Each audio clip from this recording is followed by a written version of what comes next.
Well, I'm being very candid with you. And I realize that this is going to be listened to in Saudi Arabia, but I would say that King Salman's biggest achievement so far is managing the succession. You know, I mentioned in the reasons that I thought Saudi Arabia was stable, one of those is the ability to manage succession from one king to another. And I don't need to tell you that that system worked in Saudi Arabia as they moved from one brother to another brother to another brother. And they shared power amongst these partners who were brothers. They were not all equal, but they shared power. That system, some people say King Salman broke that system or ended that system. I would say no, King Salman didn't end that system. That system ended itself because they ran out of brothers. There's very few brothers left. So at some point, you're going to have to go to the grandsons of King Abdulaziz.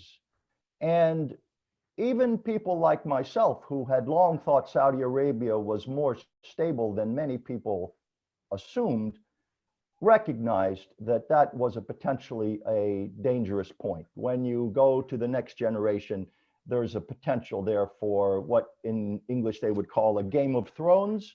There were 500 grandsons, many of whom thought that they could be king.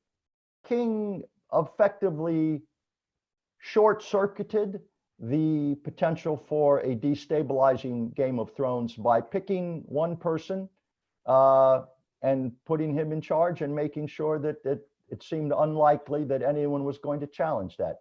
So I think managing the succession was probably his biggest achievement so far, because without that, the whole kingdom could have become unstable.